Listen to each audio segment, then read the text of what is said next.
Hello and welcome to round 5 of the iRacing Grand Prix Championship.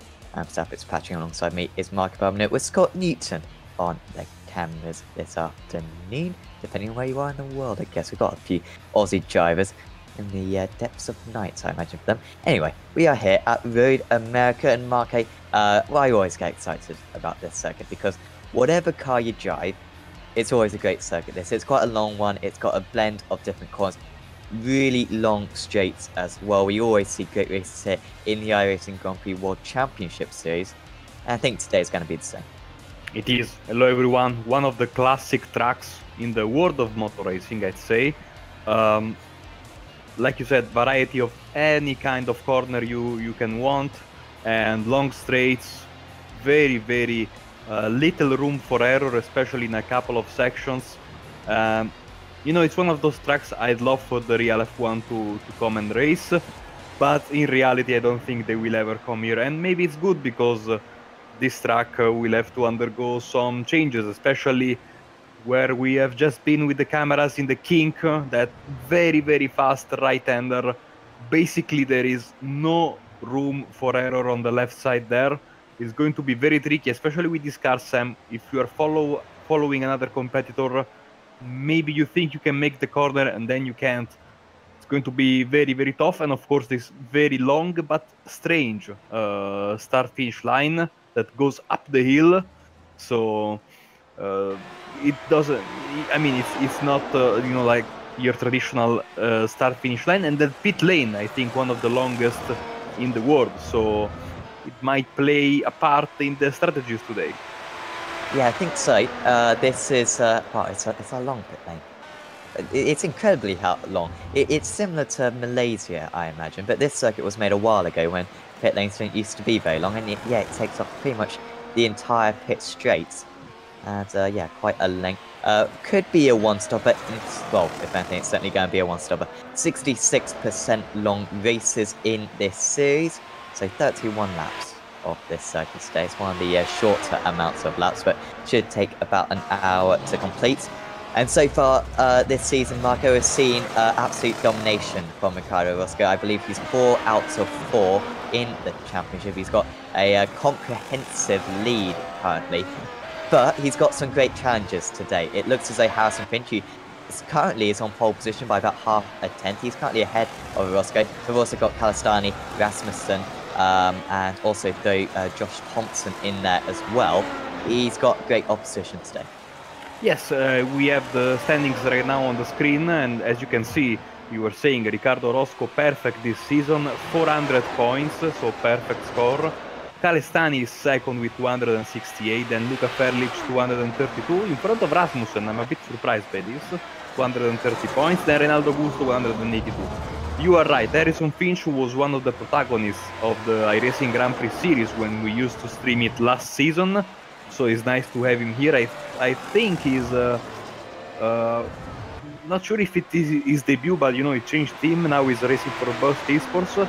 So, and also we have another driver, I think, making his debut for his new team, Josh Thompson, who has just made the switch from Radicals to Trustmaster Mivano Racing and is in the field today. So it's going to be interesting to see if Finch can finally dethrone Roscoe in this for the first time this season.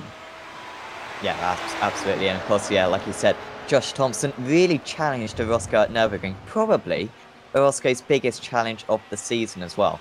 So he's certainly a man who could rival the current championship leader. Well, with 8 rounds of the championship, you'd say he's in a pretty strong position so far, as you just see Harrison Finch coming round turn 2. And this is the part of the circuit now, Marco, where, well, he's got the DRS open currently. That's one of the DRS tests. I think the other one is on the pit straight. Not 100% sure. But yeah, this is the tight, twisty part of the circuit. A lot of 90-degree corners. And in this car, Marco, I imagine it's mainly just about keeping the car clean, because the traction zones can be very difficult. And you don't really want to run too wide, because that can cause a little bit of damage, potentially, to your car.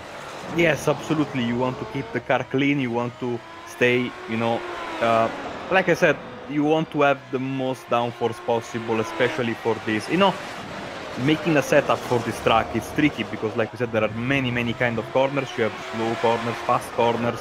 That kink is crazy, but before the kink, you have that carousel corner, which is a completely different kind of corner. So you have to find the right balance, as Orozco finds pole position 134.345. Let's see if Finch can respond. He's on the final corner right now. He has just been overtaken by Orozco for P1. Here comes Finch on the start finish line. As you can see, the ondulation, it does not improve, I think. Oh no, No, it he does. does. He It goes, does. oh, It wow. does. Wow. Well, previously Finch was half a tenth faster. Orozco then managed to go a tenth faster.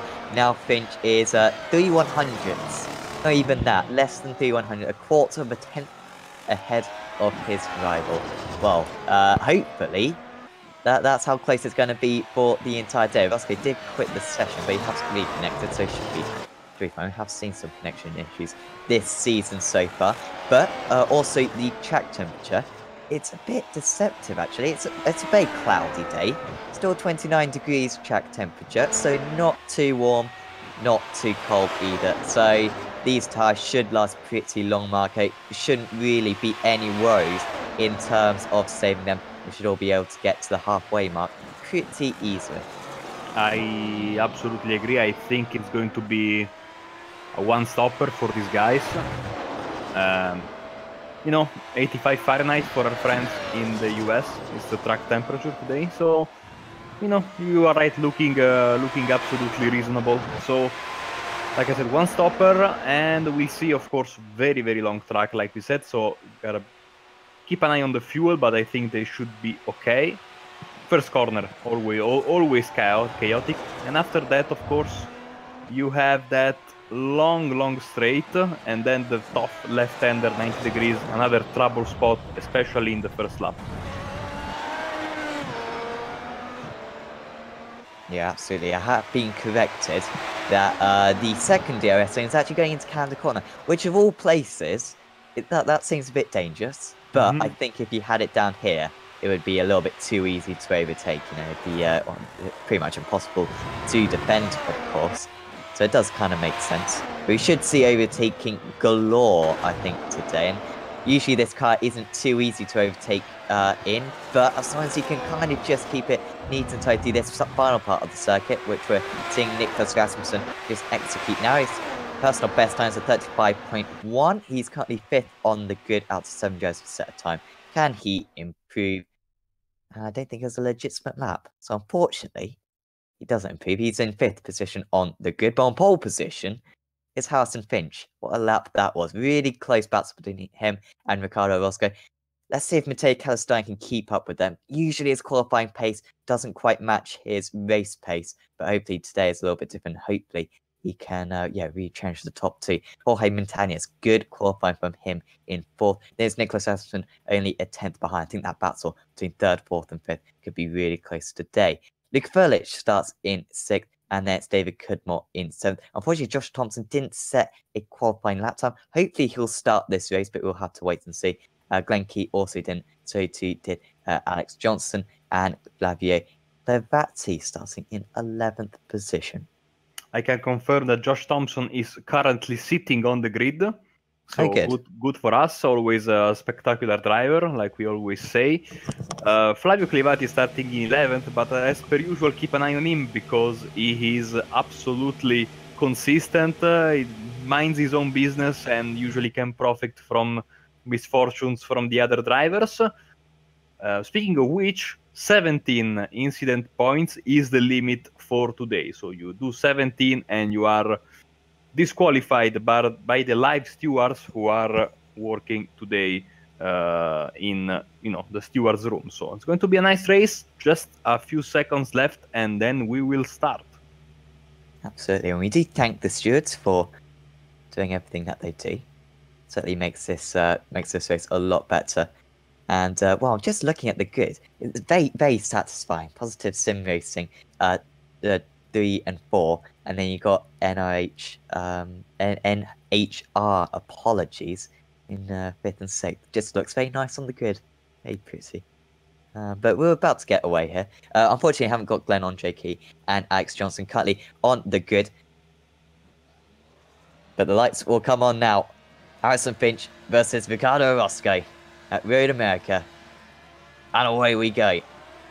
And it's a pretty even start, but maybe just pulling ahead here is Ricardo Orozco. He's going to be able to pull ahead going into turn 1. Can Finch respond in the braking zone? Yes, he is going to try to. He goes down the inside and he retakes the lead, but he's still going to be under pressure. Maybe going into turn 2, 3, 4, and 5. Just behind, a little bit side by side, Rasmussen gets ahead of Montañez, the top 3, pulling away from the rest of the field, but this is the one we need to watch. Orozco, 2 tenths behind, he's less than 2 tenths behind, closing into turn 5, he looks to the outside, Finch defending for all his might, and for now he does keep that race lead, and through this part of the circuit it's very difficult to overtake. Good to see no incidents here, Marco. We don't want to lose any of these 11 drivers early on. Absolutely not, and clean start from everyone. Orozco seemed to have a better secondary part of his start, but Finch was able to keep, the preferred line going to the first corner and keep the position. Calestani is not that far behind, and Rasmussen was able to move into P4 and Thompson up to P5 after the start. Yeah, stunning start from Josh Thompson. I was a little bit concerned, is he going to be able to fight for this race victory from where he was, but he's already up into 5th. He's only about 2.5 seconds off the lead. He has got a couple more cars to pass though before he's with the leaders, and they're not going to be easy to overtake. And we've got a car off in the background. It's Jorge Montañez, so that's another position. Montañez already had a little bit of a disappointing start. I said how good his qualifying was, qualifying ahead of Nicholas Rasmussen up in P4, but he's down to 7th now, and I just hope that he hasn't got any underside damage to that car. Yeah, he went into the gravel at Canada Corner. Don't seem like he made contact with the wall, so that is good. As Finch and Orozco very, very close to each other, I think still no DRS in this lap. But Orozco seems very close, and also Rasmussen is very close to Calestani as well. And then you can see just there, little bit behind, it is Josh Thompson, as they keep their positions going into this left-hander and now back into the, let's say, slower part of the track. Calestani putting in a valiant effort currently to keep the gap at around a second, but you just have the feeling, so that's just going to eke out. I remember the last race that I commentated, at least on this series, round 3, was Kota, and unfortunately just couldn't quite keep up. He's just lacking those kind of quarters of a second, maybe that consistency. Nicholas Rasmussen, he doesn't seem to be lacking anything though, because he's only half a second behind as well. Of course, no DRS, as Michael said earlier on, as Rasmussen's very wide, had to get out of the throttle. Thompson's still a second behind, and he's actually had a very poor run through the kink as well. Lost a little bit of time even in comparison to his rival, but that's the turbulent air there, Marco, and that's why it's so difficult to take into Panda Corner. Yes, exactly, and like I said, there is no room for mistakes, and you might think, you go a little bit wide, but you keep the car straight, there is no problem. The problem is that if you go wide and you save the car, usually when you do that steering correction, you have 2 wheels on the grass, and it tends to push your car into the right side wall then. So there's really a lot of stuff that can go wrong if you take that corner the wrong way. Absolutely. Pretty much everyone's fallen victim to that corner multiple times, whatever car you're in, and it can often just bite you when you least expect it. But still, great shot, top 5, behind Stern, and you actually also have Luka Furlich, not too far behind the top 7 on that last lap. Their lap times separated by about 7/10 of a second. A really even feel, seemingly, considering how big this track is. Drivers really are getting the hang of this car, seemingly.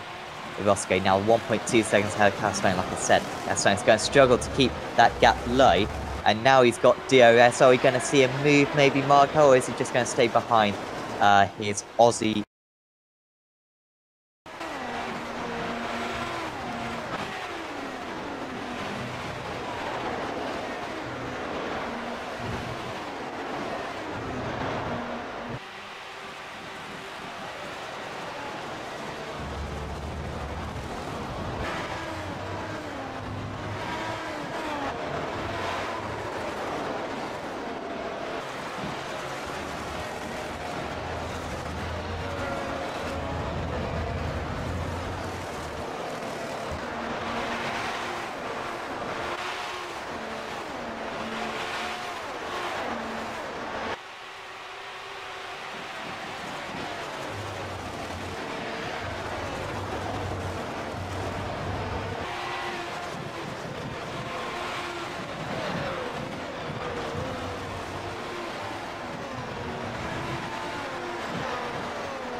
I guess this will still be recorded, so we'll keep on going. Absolutely. And, Nicholas Vesson getting closer and closer now to Matej Kalistani. Bats up the P3. And now 1.6 seconds off. But Finch, he's just got that little bit of a gap over Orozco still. And yeah, he's just so far hasn't really come under too much attack. Even on that first lap, managed to hold off his rival quite easily, despite of course Ricardo Orozco having the slipstream. And he just looks very comfortable right now. He does, absolutely. I'm happy to report that we are still live, so we didn't miss a bit. You can see Orozco trying, making himself present in the mirrors of Finch. These two are very close. They have been able to pull a little bit of a gap over Kalistani and Rasmussen. Thompson is still sitting in fifth, and now Orozco, I think he has a decent run. We are looking from the back of Finch's car. Not close enough, of course, to try and go for a move, but if he gets a good run through these two right-handers, he might go for a move in the backstretch. Oh, Finch is a bit wide. Really wide, and he could be under pressure even into turn 3. But I think, rightly so, from Orozco just staying behind because now he's going to get the DRS. Harrison Finch has led all the way so far. Is he going to leave for many more corners because he's under big pressure from Ricardo Orozco? Right to the inside goes Finch. Orozco round the outside into turn 5. He's going to try to muscle his way round the outside if he can get a better run. Oh, there's contact between the two of them, and they're both surely out of the race. The top two in the wall. Another contact. Rasmussen is in the air. What is going on here? And more contact there. Everyone is out. I can't believe this. And Kalistani is clearing the lead. This is absolutely amazing. We have never seen something like this on Apex Racing TV. 3 different incidents. Everyone involved, 9 drivers, and I'm pretty sure 8 of them were involved, but the one driver who wasn't, Matej Kalistani, and he's leaps and bounds ahead of the rest of the field now, 8.5 seconds ahead of Nicholas Rasmussen. What an incredible turn of events. I have no words to describe what just happened. Josh Thompson is out of the race. Orozco has towed back to the pits. We'll have to see how the other cars are doing, because I'm pretty confident that Rasmussen went flying into the air. See, Finch has been able to get back on the track, but I think he has some damage because he went to the wall. So Rasmussen is in. Montañez and Finch are able to continue. Damage on the front wing for Montañez. That is quite clear from this shot. I don't know. Finch gotta have some damage. I think he was quite slow down that straight. I'm not quite sure. If we could just ride on board with Finch, see if he can keep up with Montañez down the straight.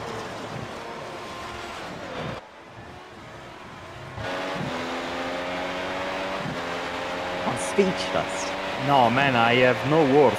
Like I said, okay, Diana Kalistani is going to go, we're gonna have a fight with with Rasmussen and maybe the guys behind. Then I saw cars flying all over the place.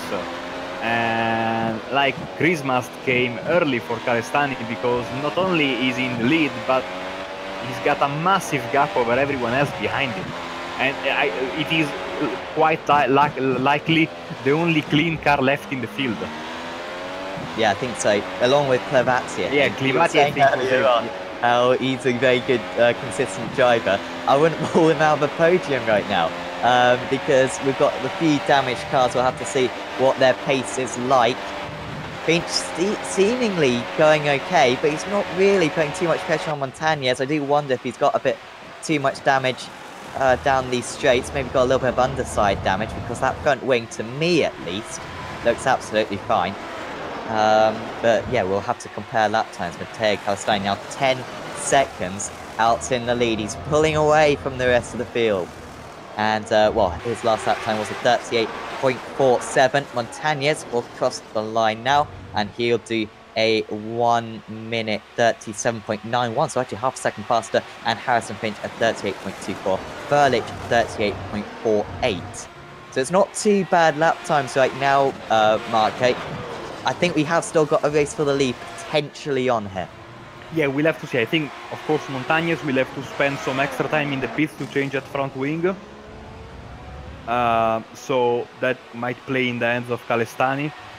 I'm sure that Finch went into the wall with with Orozco basically flying over the top of him. Now we have a replay, I think. Yes, here we go. I think I'm going to need a few replays of this.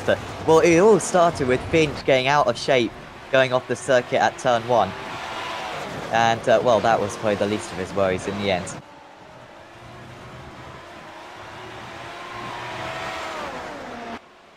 I mean, it was all going good. Like, they left respectfully left space for each other. I think there was a huge issue of lag contact here. Let's see.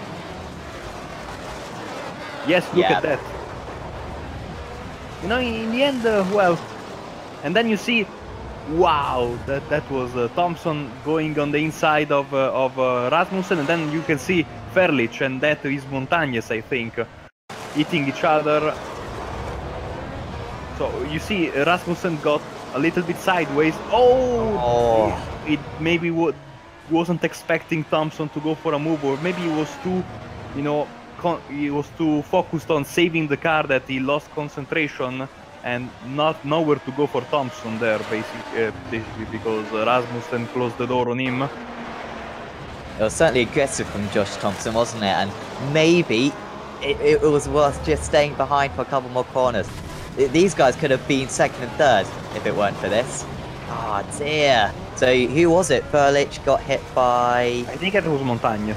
He was making his way back through the field, of course. Montañez still, well, he's still in second place despite that incident.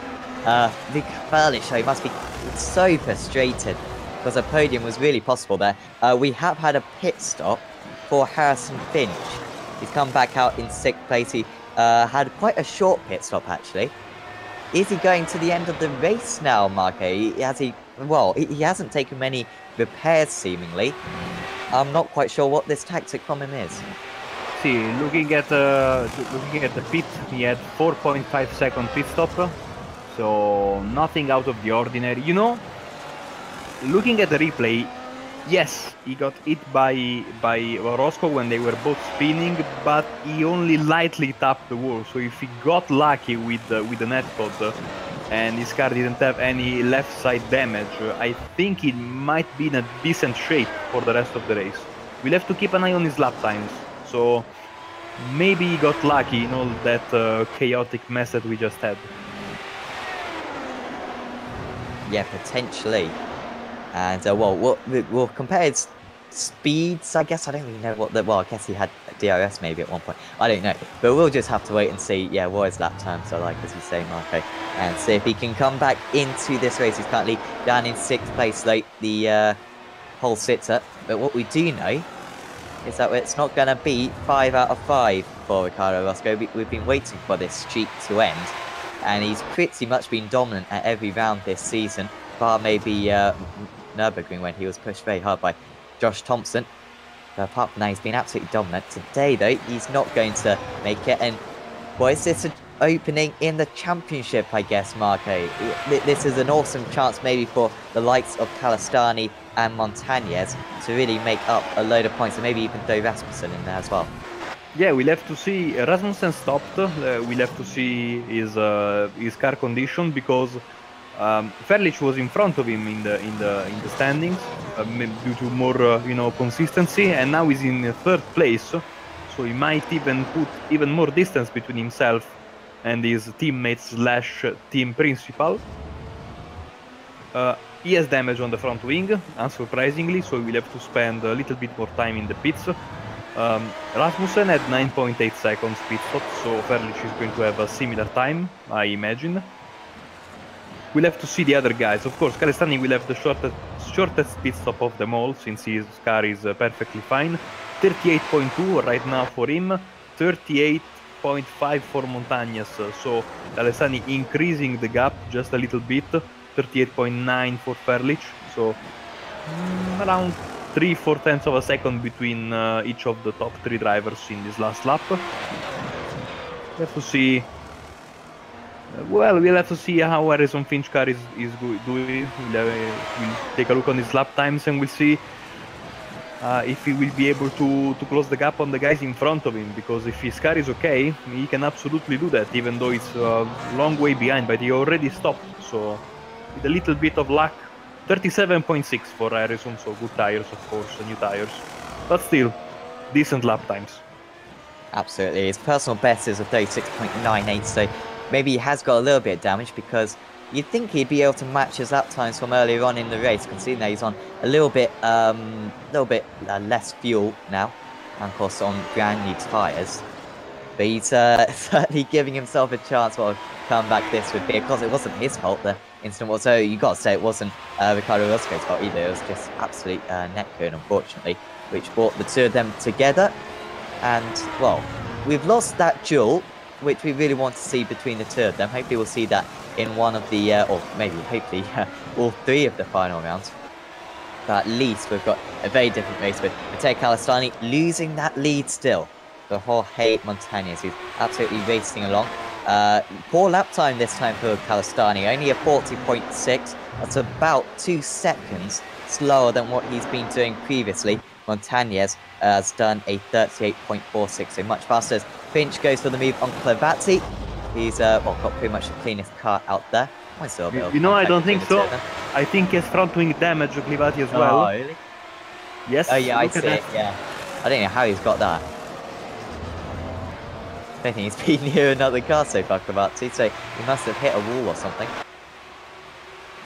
Or maybe a curb, I'm not quite sure. So next up for Finch is David Cadmore, but he's 17 seconds up the road. Once again, Finch already stopped, so that gap might come down in the end, and we'll see.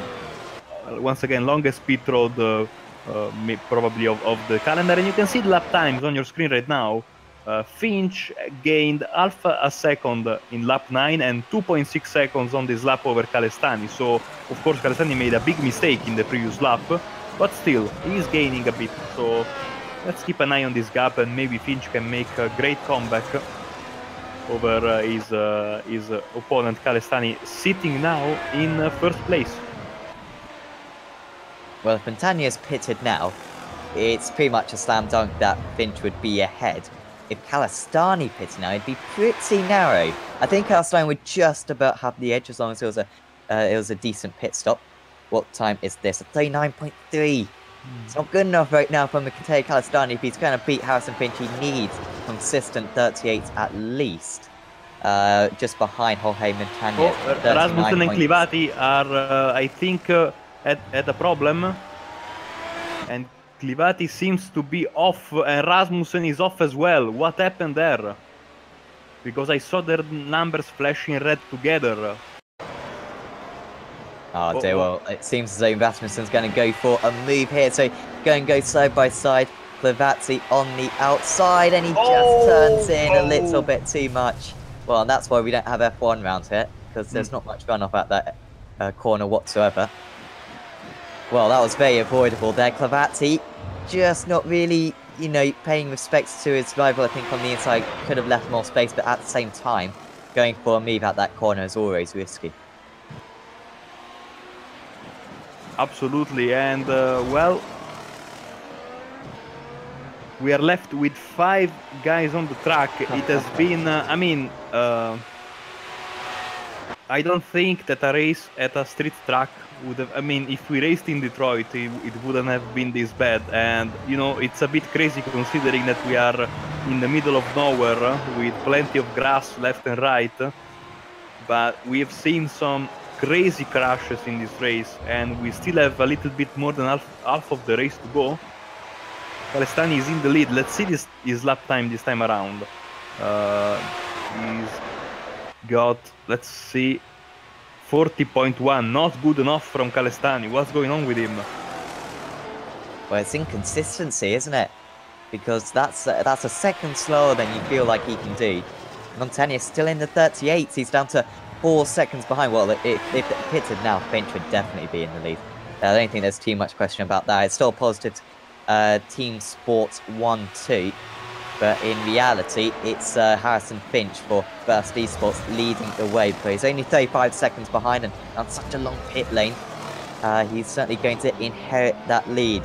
Luka Furlich is lapping faster than the race lead. In fact, he's faster than the top two. You just wonder where he would have been if it weren't for that incident with Jorge Montañez. But yeah, this is falling into place for Harrison Finch right now. His pace is just overwhelming the top two drivers right now. The only, possibility that I think that Calestani and Montañez have, as Montañez is closing the gap on Calestani, by the way, is that since Finch pitted very, very early, if they can somewhat postpone their stop a little bit, they're going to have much fresher tires in the end, even though they will have, a little bit more gap to close on Finch. But we know the importance of tires. Oh, Calestani going for a little bit of, riding in the grass. You know how important are the tires on this car, as Calestani is in. And Montañez will inherit the lead. We'll see if he goes a little bit further than his teammate, maybe a few more laps in order to have the freshest tires possible for the end of the race.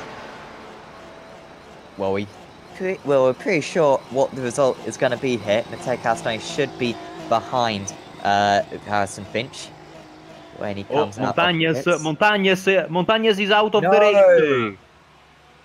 Oh dear. He's been black flagged. No, I think he crashed. Well, I've got a notification saying Jorge Montañez was black flagged 30. Oh, dear. Back out of... Oh, he's been giving a stop and hold penalty, it seems. Well, maybe he just didn't feel like continuing Montañez. Was that for the incident earlier on? Yeah, I guess it was when he made contact with Luka Furlich. He now leads this race and just absolutely had enough. It's a fair penalty, I think, although, well, 30 seconds stop and hold, that seems a bit much on such a long pit lane. But down to 4 drives, not what we want to see at all, Marco. Man, I am speechless. I have no idea what to say about this race because we have seen some crazy stuff happen and we are only 14 laps in. I think we can catch a replay. I think then the red message, the off-track message was Montañez parking. Yes, here is the replay, and that is exactly what happened. Not happy with probably with the stewards. And in all of this, David Cadmore, slowly but surely, front wing damage for him as well is in second. Furlich, front wing damage for him as well is in first. Finch and Calestani third and fourth, and everyone else has already packed their bags to go back home, apparently. Yep, that seems to be the way. Cudmore's now into the pits, by the way. And, well, these pit stops, it's about right, isn't it? Lap 14 out of 31. Seems about right. I don't know if we could just go back to that replay of the incident with Montañez. Just basically put Montañez out of the race kind of indirectly with that contact with Luka Furlich earlier on in the race, and just maybe get an onboard of it. Because, well, we didn't get a brilliant view of it previously. It seemed as though he kind of just understeered into his rival. And that was how the contact was initiated.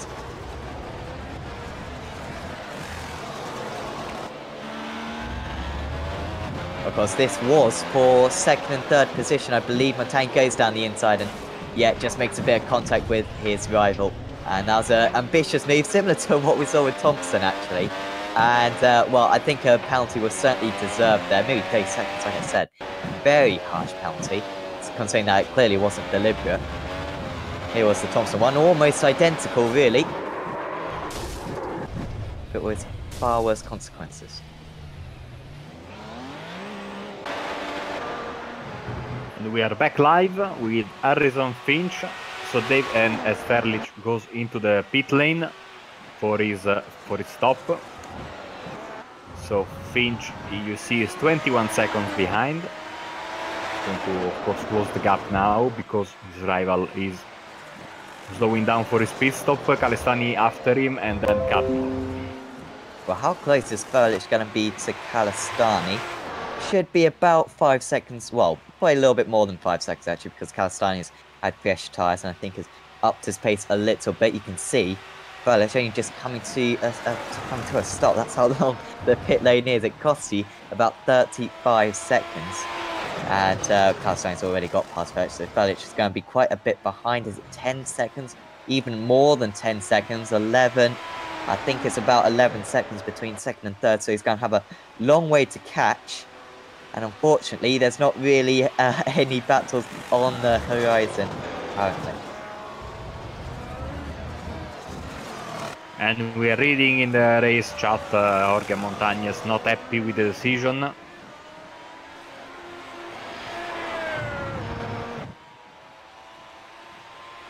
"16 laps in the books, and 31 is the scheduled distance. Everyone has done their pit stop, so now it's down to not making mistakes. And we thought that Calistani had the race in the bag.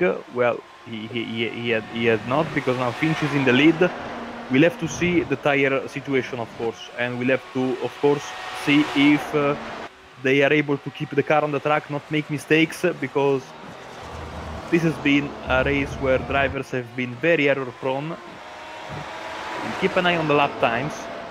And in the meantime, I'd say, Sam, we can talk a bit about the big announcement from iRacing this week.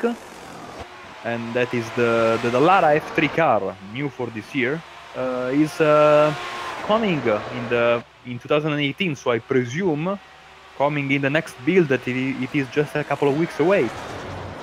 Yeah, it's very exciting news. And of course, well, you'd assume that's going to be the qualifying car for the iRacing World Championship Grand Prix Series. Whether it's going to be the actual car, they've already said that it's not going to be the MP4-30, I think, but you question, what is it going to be? Because, yeah, lots of questions still to be answered, but we do seem to have the qualifying car, despite them not actually announcing it yet, I think. And, well, do you think it's a good addition, Marco, or do you think we should have had something like a Renault 3.5 or a Formula 2 car to instead fill that void? Because the Formula 3 car, it's still quite close to the Renault 2.0. I've seen a lot of criticism that maybe it doesn't quite add as much as people were hoping.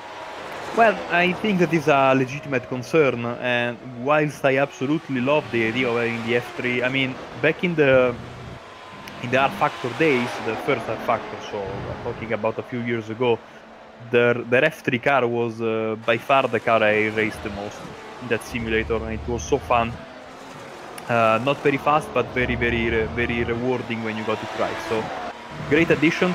Of course, next year in real life, so in 2019, there will be the unification between Formula 3 and GP3, and they will use, I think, if I'm not mistaken, the new GP3 car introduced this year. So this car will be, let's say, quote-unquote old already, but I mean, it's not a big deal, I think. Also, I think that these cars will not go to waste, these F3 cars that they are using this season, because it's still a pretty popular. I think they're going to have some national series with the F3s, surely in Japan, but also in other places. So yes, it's still I think it's going to be a car that is still very relevant. That being said, we also have to remember that there is not just like an F3 car set in stone, like the F2, for example. There can be various engines. For example, we have Mercedes, we have Opel, but also other Volkswagen. I'm sorry, not Opel, but also other manufacturers. So we still don't know which one are we getting, and that can be interesting because there can be different brake horsepower and stuff. Now, speaking of the other cars, I say it's a legitimate concern because we have a very good junior Formula car, like the F Renault 2.0, and then we have the Pro Mazda, which I don't necessarily like in the sense that it's not doing its job. Its purpose is to prepare drivers for Indy car racing, but the community doesn't seem to accept the fact, and they only schedule one oval race per season, and only because iRacing basically forces them to, because if it was for them, the Pro Mazda community doesn't want any kind of oval racing, which I think is stupid, because that car in real life does more than one oval per season. As you can see, Calestani closing the gap on Finch, so using the fresh tires, so we'll see if he's able to close the gap a little bit more. So my biggest concern is that it might dilute the user base for the low power single seaters. But if it is picked as the car for the Pro Series, we don't know that yet. It might be the most popular of the three cars. Even though if I was in iRacing, if I was in charge of stuff, I would find some way to, probably retire or find a different occupation or destination for the Pro Mazda car, because I think it's really outdated and it's not doing its job, like preparing drivers for oval racing on open wheelers.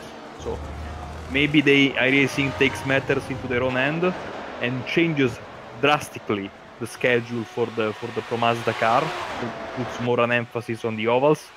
That will push some drivers towards the F3 and the Formula Renault. We'll have to see, because right now we have three cars who are pretty similar with their differences, doing the same thing, and it's not ideal, Yeah, absolutely. Well, I think hopefully, fortunately, the Renault 2.0 fan base is quite large, I think, so it's not going to be the end of the world for that car when the kind of user base gets divided.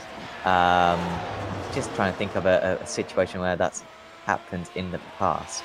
But of course, Daytona prototype arguably and HBD, that probably didn't help each other, and Radical actually throwing in that as well.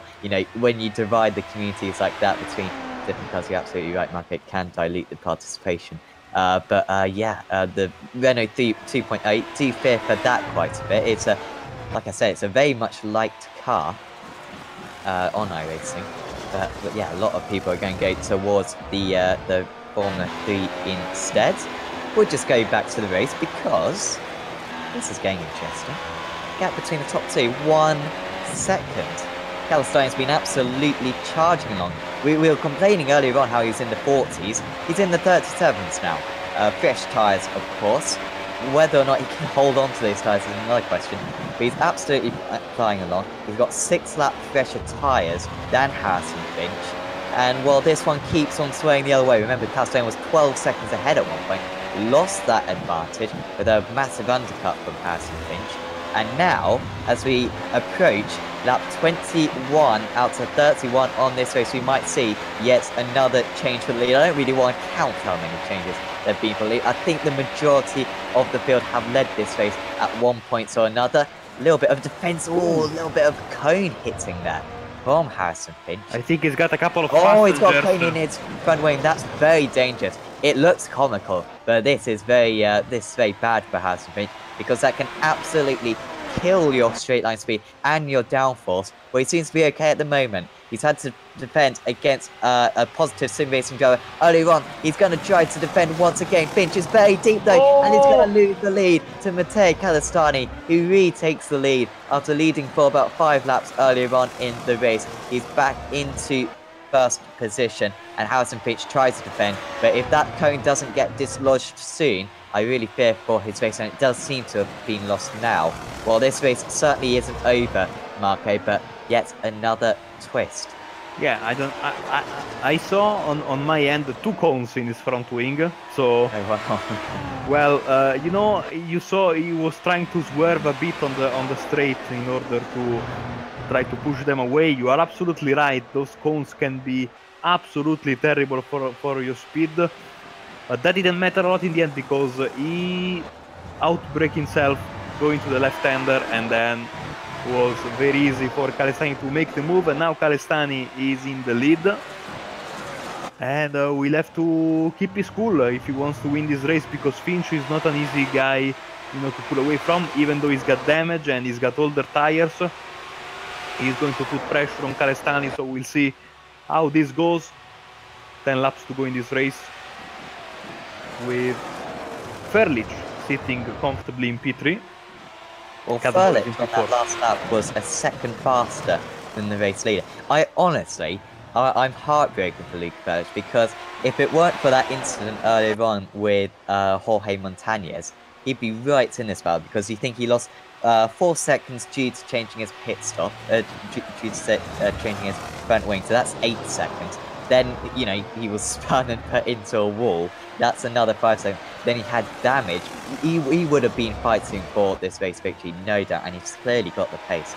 So I really do feel for him. But hopefully he can maybe challenge these guys later on. Calastani extending that gap to over a second now. I do think, though, Marco, with the way that Calastani seemed to lose pace in the last stint, falling into the 1 minute 40s, only about 10 laps into his stint, I do fear for him that he's going to lose that tie grip, and maybe Finch will be able to come back at him later on. Yeah, that's a very interesting thing you say. You are absolutely right. This race is absolutely not over. You know, it's one of those races, I think, they happen every once in a while in all of motorsport, where it seems like all the drama is, you know, concentrated in that race, and maybe you have other races that are not that exciting during the season.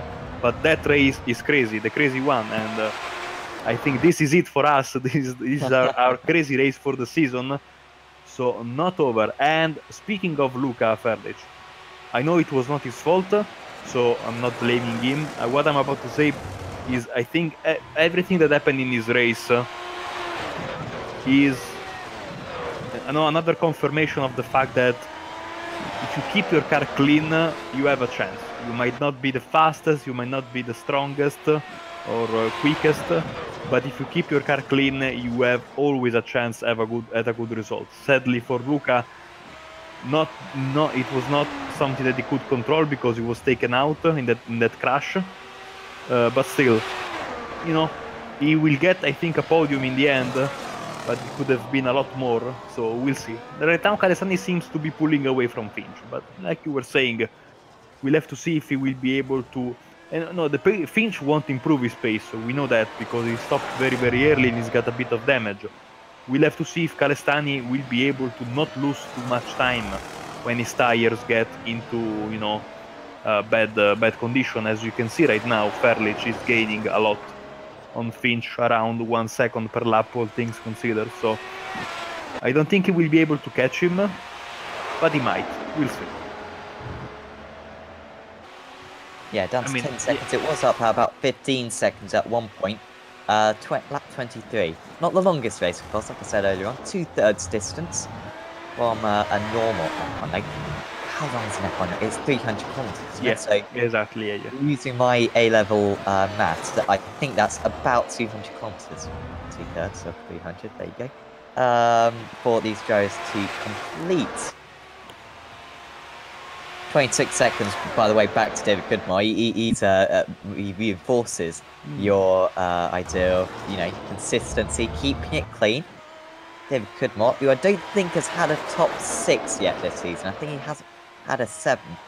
Well, this is going to be his best. So even if you're tired right now, I don't know what the classification rules are, but either way, he's looking very strong at the moment. 4th place, has decent pace. That was a 38.78. He was 1/10 off the leader a couple of laps ago, and faster than Harrison Finch. Okay, this time around, sorry Sam, this time around, Ferlich took another second off from Finch, so we might have a battle for second place in the final few laps. Especially, we know Finch stopped so early, so his tires will go down a cliff in just a few seconds, in just a few laps. Sorry, so it's going to be very tough for him to keep the car at a reasonable pace.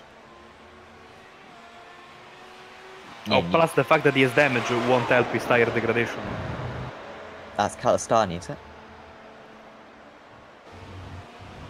Calastani should be okay in terms of, but yeah, Ferlich might have a little bit of an issue with that later on. You would think Finch. Well, how old are Finch's tires now? I was talking about Finch. Like, Finch has stopped early and has damage. Yeah, so I think no, don't worry, man. I think is going to be in a very, very tough spot in this final part of the race because, you know, early stop and damage, and that is not a good recipe for your tire wear.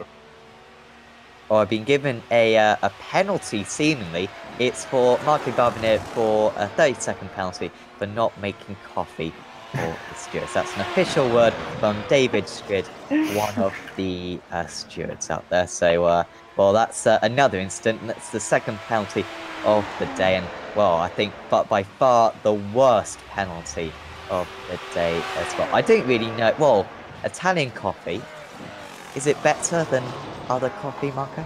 Well, it's we invented it basically. So well, yeah. I don't know though if it's actually. I know Italian pizza, of course, is obviously better, but I don't know about coffee. You know, I traveled a lot and I eat a lot of stuff. I'm not one of those Italians that goes abroad, UK especially, and say, "Oh, the food here is terrible," because they go there and search for pasta and pizza in the UK, no, which, you know, not your specialty, I have to say, no. So I don't complain a lot, but I have to say I've tried coffee in many countries, and our coffee is the best coffee. Like, okay. No match. Well, then that makes your offense even worse. Yeah, I know. I make a great coffee. I make a great espresso, you know, and we have a completely different concept of coffee because when you think about coffee, I think you think about Starbucks, you know, that you know, half a liter worth of liquid, you know, and when we drink coffee, we drink just like a very, very small quantity. Like you wouldn't even imagine how little coffee we drink when we get coffee, because you know, ours is like 100% coffee, so it really gets you going. You know, the smaller the quantity, the better the coffee, I think. Right, okay. For all those baristas out there.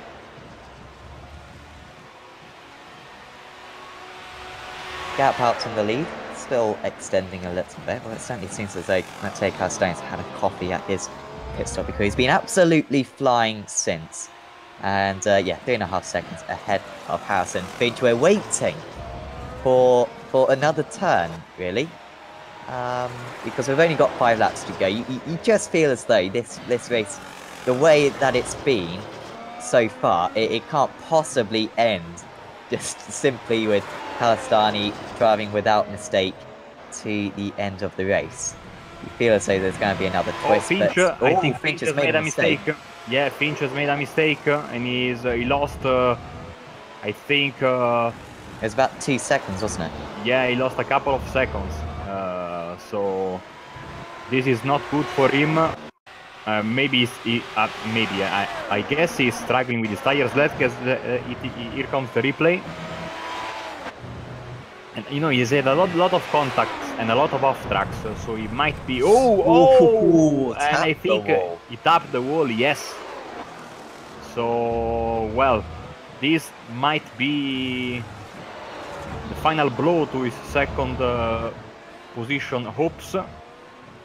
Yeah, Ferlich is closing in very, very quickly, 3.7 seconds away from Finch right now, and Finch now has seen on the back of the shot. Finch has to nurse the tires and now nurse his off tracks, and I think the car is even a little bit damaged now with the contact with the wall. I mean, it was damaged before, of course, but now it's even a bit more damaged. So tough situation for him.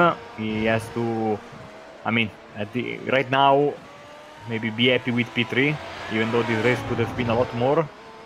You know, live to fight another day. Would just like to thank everyone who's tuned in. We've had 30 plus watching for the majority of this race, and considering that we've only got 4 drivers going, thanks for tuning in. Clearly the coffee fault worked. And yeah, also thanks to everyone for getting to 6,000 subscribers. This is our first broadcast since reaching that milestone. And yeah, bring on 7k. Hopefully we'll be about 7.5k this time next year. Of course, we don't really know. Who does know? But hopefully we'll keep on going. And thanks for subscribing. If you haven't already, of course do. And also give our Facebook page a like as well, because we also do a few extra videos on that as well. a few highlight videos and whatnot, so certainly worth liking our Facebook page as well. 2 seconds now between second and third. On that last lap, well, Luca, he's my driver of the day. Absolutely no doubt. 38.09. Sorry, 38.06. 2 seconds faster than Harrison Finch. 1.4 seconds faster than the race leader. He's only 8 seconds off the lead now. Absolutely heroic effort from Luca Furlich. NHR Esports. I don't know why I get confused with that. But yeah, he's on course for a second place now, and well, he fully deserves it. Yes, absolutely fantastic drive for him. He's going to, I think, go for a move on Finch before the race is over. And while we're at it, we remind you that the excitement doesn't stop here, because tonight at 2015 GMT, as Finch goes a bit wide, we'll have the Porsche BSRC Mortal Cup. Furlich is all over the back of Finch now. Oh, don't go for a move this one. We've only got 4 drivers left. We don't want to have 2 crossing the line. As well, he's right in the slipstream now, in the turbulent air as well. But decent run through the kink. He's got DRS now down into Canada corner. Will Finch even defend? He might feel as though there's no point. He's all over the place, though, is Harrison Finch. He gets it stopped, though. He's squirreling about every single corner and down the inside. Well, that would have been a very risky move from Luca Furlich if he'd gone for it. But it's all about setting up the run now into turn 1. Has Finch got a little bit too much damage on that car? Is he just struggling through the corners? We'll wait and see, because down this straight will give us a decent impression. No DRS, of course, around this part. Finch just covers a little bit of clear air there, but takes a normal racing line. And Furlich, well, he's just about got to line this one up again. Finch running a little bit wide, and he's under so much pressure now from the drivers behind. Oh, he's all over the place, and now pulling alongside is Luca Furlich, and he's going to have DRS as well, and he's surely going to be able to pull ahead into second place, and that is what Luca Furlich does as we go into turn 5. Is Finch going to come back? He nearly makes contact with his rival, and Harrison Finch, from taking the lead earlier on, well, he's lost the lead twice, and he's fallen to third place once again as well. Very nice driving from Furlich. He didn't force the issue at the end of the lap, nor did he force the issue in the beginning of the lap. He just waited for his chance, opened the DRS, and was able to complete the move. Finch tried to respond on the outside, but it was not to be, and now he's down to P3. I think he has to manage his incident points right now, because he went wide again in the left-hander. So with around, 2 laps to go, because Calesani is about to start lap 30. I think the positions are set in stone for the podium and for P4. I tell you what, Sam, there were not a lot of cars in the race, and certainly for the most part of the race we've had a few drivers out. But this was a very, very exciting race, as Finch almost destroys his car in the inside wall there in the pit straight. So, like I was saying, excitement all around. We can forgive the drivers for not having a last lap battle for the race win, because I think this race had everything. Absolutely. It's been the race of the season. There's absolutely no doubt about that. Probably for the wrong reasons, I must say. I think it would have been an awesome race without that, though, because we would have had a fantastic fight for the win between Finch and Orozco, and also a fantastic fight for the podium as well between Calestani and Furlich and Montañez and Thompson as well. Well, we didn't get that, but with about half a lap to go, we got something even better, I think. And it looks as though it's going to end up with a Matteo Calestani win, which we did not expect halfway through this. So just a little bit of a word before this race, of course, ends. Well, no, we've still got 1.5 more laps, haven't we? So, but do you think it was the right call from Harrison Finch to pit so early, or do you think if he'd stayed out till lap 10, lap 11, something like that, he could have won this race? I mean, his stop was 4.5 seconds, so either he had damage that could not be repaired, or he didn't have damage at all. So maybe I think he pitted either because he knew he had damage, or he thought he had damage. It's easy to say it afterwards, but if he didn't have any kind of damage, then he should have stayed out. But I think from his position, it wasn't easy to determine the situation. He decided to stop early, and yeah, he paid the price for it in the end of the race. So right now, I mean, all things considered, P3, considering that he had a car running on top of him, is not a bad result. Of course, many drivers could have won this race, and in the end, I think it will be Calestani. So many drivers will go on tonight thinking I could have won this race today. Sadly, only one driver can win. But you know, Calestani, since I think Orozco will be scored in 8th place in the end, and I don't think he will score any points because he just did like few laps. Calestani could open the championship because he's been consistent in the season, and this race win will net him full points and maybe close the gap to Orozco by a decent margin. Well, yeah, just looking at the championship, Orozco is currently on 400 points.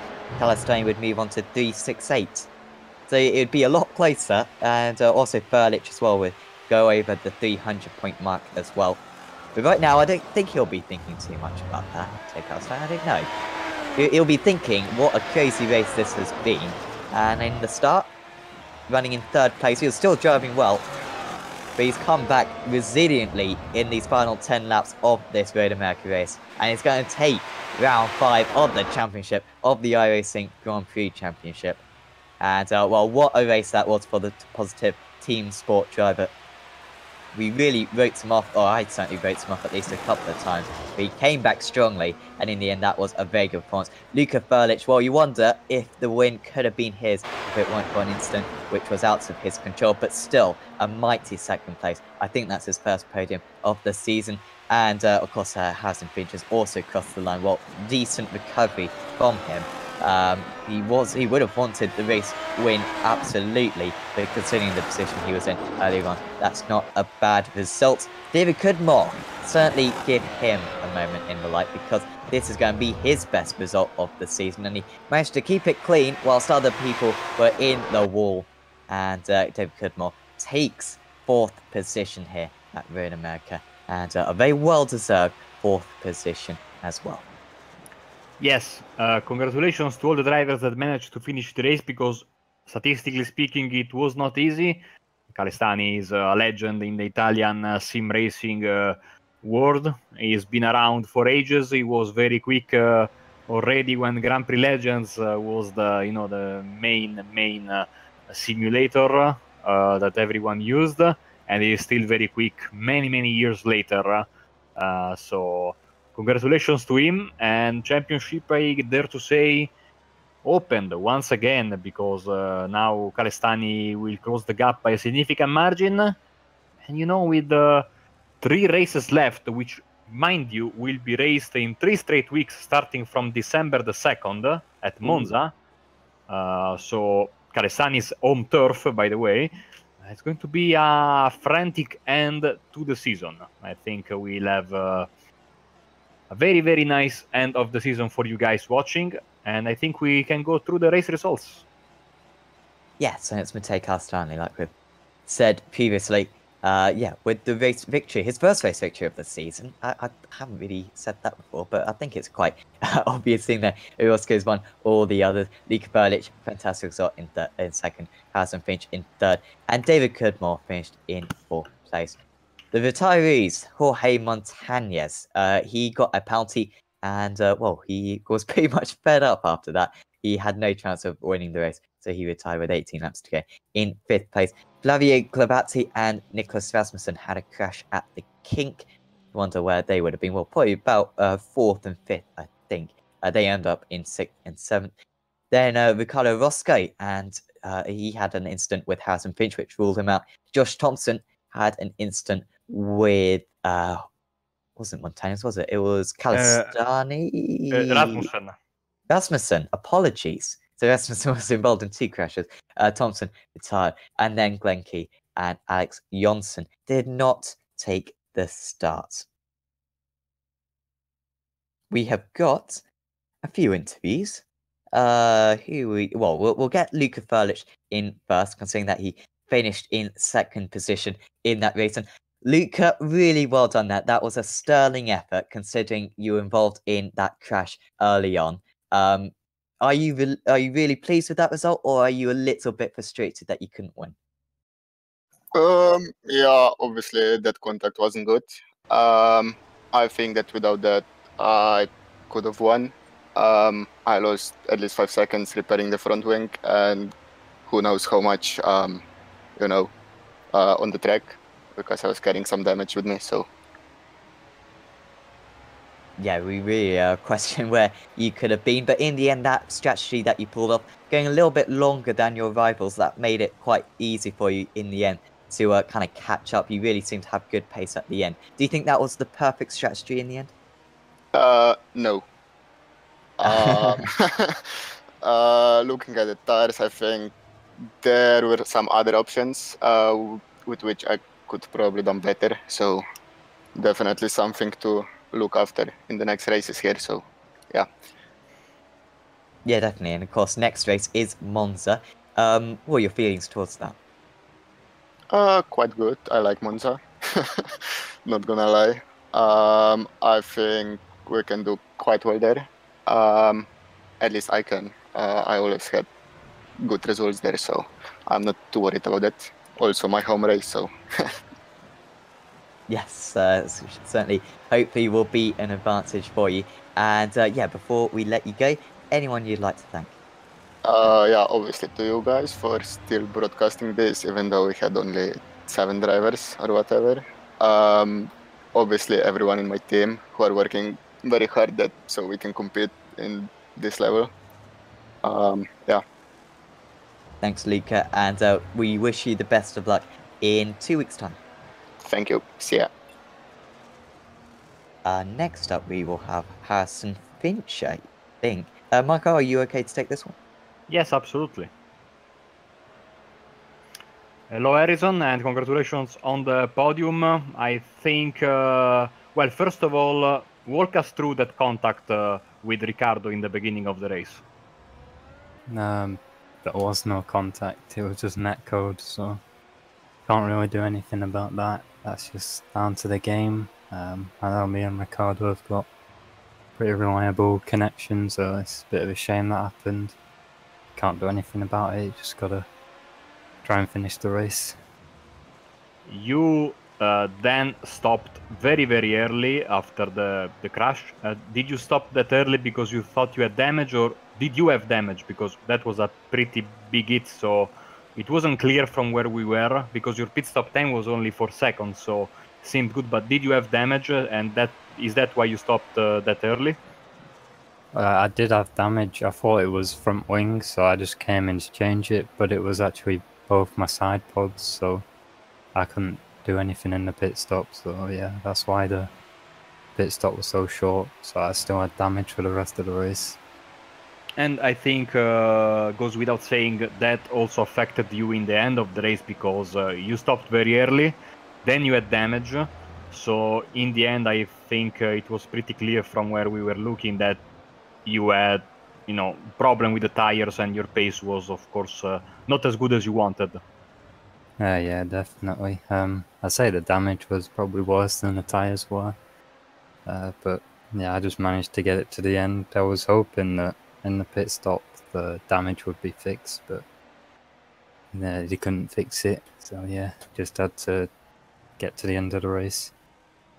You scored pole position. It was very nice to have you in the championship, and now we have a break, and starting from the 2nd of December, we race every Sunday on the 2nd, the 9th, and the 16th, Monza, Montreal, and Interlagos to end the season. Will you be there with us?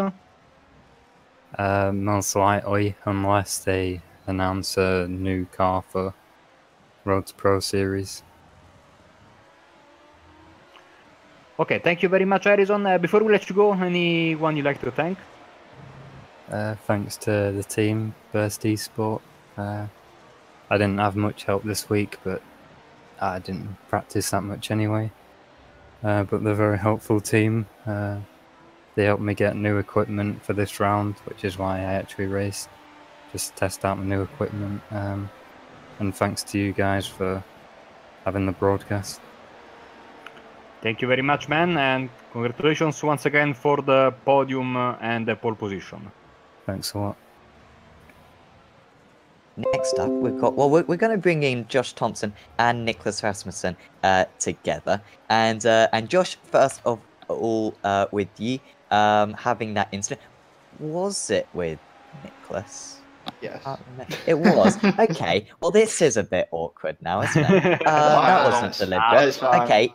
Josh, first up, yeah, kind of your perspective of that incident and genuinely how your race was.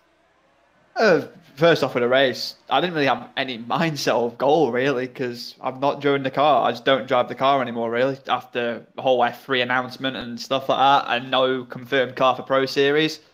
But obviously I like to keep my word to the series and turn up. So I didn't really have any proper goals with it, but qualified I made 2 silly mistakes just because I've not driven the car for much. So I should have been probably P3 or 4 in Q, which I've been quite happy with. Race-wise, after a few issues of ERS management at the start, nearly running out because I had it in the wrong mode like an idiot. Once I figured all that back out, the car actually felt really good and the pace was thereabouts. So I felt I was in the wing. Like I felt like if I play something like a blinding strategy, like try one stop it or something, I think I could have had a chance of being well up there. I think this track is just so hard to overtake. So as soon as I got within a second of Nicholas or Nicholas going behind Kalistani, he just got so much understeer with the dirty air, especially through the carousel. So you couldn't really get anything done. So it was a bit of a waiting game. And obviously that incident happened, which was Nicholas has said it was on him. And I respect that, why he said that, because I do agree on that. Because he was slow off a corner. I went to the left and had so much more overspeed. And then he just jinked left. It wasn't even low. It was just enough for the wheels to merge into each other. And at that point, I was letting go of my wheel. I was not snapping my wrists. Yeah, probably a wise thing to do. And Nicholas, as well, from your perspective, that race, those opening stages, you looked really strong. You were keeping up well with Matteo. Do you think if it weren't for all those incidents, you guys and Thompson as well would have had a really tight battle for the podium? Oh yeah, absolutely. I think we had a pretty decent race pace. We need to work on our qualifying, obviously. It's not as strong as our race pace, but it felt really good. Felt like I had some decent pace there to begin with, and well, just tried to charge up the battery to go for a move 2 laps later. Then, the incident happened like 2 laps after that. I was completely to blame for that, and I can publicly apologize to Josh for that. I got a poor exit out of the corner and didn't really anticipate that Josh had that much speed. So I went to close the door just a little bit, and that was just enough for him to hit me. So that was all me, and I'm deeply sorry for that. Well, it's very good of you to admit that, because personally, when we first saw it, we kind of just saw it as a bit of a racing incident. But yeah, Pretty sure you tried to blame it on me, Sam. Did I? Yeah, aggressive move. Oh, okay. I heard you. You're not getting away from this. Oh, that would dear. change my perspective. Just kidding. Marco's. Anyway. Josh, of course, you've joined Dustmaster Mivane now. Just talk through kind of what your thinking was with going to that team. I could be here for quite a while, to be honest, then. Yeah. Everyone was saying it's a bit of a strange move for the F1 side. Obviously, Movano is known for a GT program and how good they are in the LMP. Obviously, thinking ahead of a new car, if it's a hybrid, Movano are probably the best on the grid at the moment with the hybrid systems. So hopefully that will come in handy. But no, I needed a new place. I was losing motivation where I was, and just to get myself sorted. So obviously, racing with Movano, I got us on a trial for them for a week, and I just decided, you know what, let's just do it. No hiding now. But yeah, I'm quite happy. I'm looking forward to the future prospects because I know there's a few things on the horizon with the team. So yeah, it should be quite good. It's gonna be a long wait, it's like a year program really with the F1 side. So yeah, we'll see how it goes. Yeah, absolutely. We really look forward to it, and hopefully you'll have good success with the team. And well, I think that pretty much wraps us up. So yeah, Nicholas, anyone you'd like to thank before we let you go? Well, I got to thank the whole team NHR Esport. I mean, we're just building up from the ground up, and want to congratulate Luca, my teammate, for the podium, and thank the whole team and everybody here for making the broadcast happen, and thanks to Josh again for his understanding about the incident. And Josh, is there any shout outs you'd like to give as well? Yeah, so first off, everyone at Movano, so thank you for letting me join the team. Shame I didn't get a good result in this, even though I didn't really test for it. But it'd been quite nice to get a win or a podium, I thought. That was the main aim. Kevin Ellis Jr., who's listening to this broadcast, thank you for doing this because you're a unit. And yeah, thank you to everyone who turned up and you guys for broadcasting. Thanks, guys, and we'll Thank see you. you 2 weeks' time in Monza. Yep, yeah. Well, Mark, I've already said how this was almost certainly the best race of the season. And, well, I'm sure you agree as well. It was an enthralling event, which kept us guessing all the way. And despite only having 4 finishes, it's one of those legendary races. I think a bit like, Monaco 96, for example, or Monaco 82, I want to say. Where, you have only a few finishes in the end, but it kind of goes down as quite a historic race. Hopefully the same will happen with this. Oh yes, it was a very, very entertaining race, to say the least. And now these drivers have 1 week to get their focus back, and then it's time to go for the triple header to end the season. Like I said, starting from December 2nd, and then all the way through December the 16th for the final 3 rounds of the season.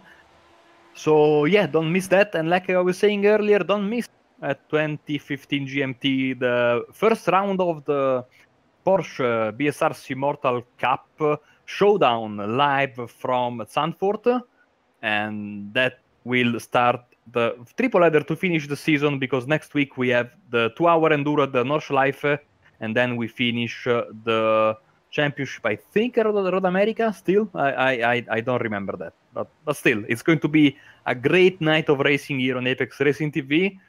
Sam will be back, I will be back, and we'll have Ryan with us. So don't miss that. Absolutely. Yeah, it should be very good fun later on. Also, I guess I can say, I think on Monday we're going to have like a Master Series. I think that starts next season, or maybe this Monday. I'm not quite sure. I think it's But going to be a one-off on Monday, Yeah, and then one-off. starting from next season. But we will give you further updates, I think, in the coming hours for this Mazda series, which is going to be basically a branch of the BSR MX-5s reserved for amateur drivers, if I'm not mistaken. So we'll give you a little bit more infos in the next few hours, and it looks like it's going to be Monday night. So don't miss that as well. Yeah, that should be very good. And also, of course, on Tuesday, we've still got the Masters as well. Wednesday, the ILMS, that'll be the penultimate round of this season. We had a very good circuit of the Americas round. So, yeah, certainly tune in for that. Thursday, the showdown for the BSRTC. Is that the final round, Marco? Nope, the penultimate round, I think it is going to be at Penultimate. Monza without the first chicane, so get your popcorns ready. Okay, nearly as many incidents as there were today, I imagine. And then on Saturday, we've got the UV8's finale, Season 5 finale. That's going to be good. That's still open, the championship. Johnny Brandon takes quite a healthy lead over Nicole Foggy, Tony Kleesman, and Jamie McKnight as well. Certainly keep your eyes peeled for that. Subscribe to our channel, like our Facebook page as well, of course. But, of course, now I think we'll pop off. Goodbye from me, from Mark, Kate, and from Scott. And we'll see you next time.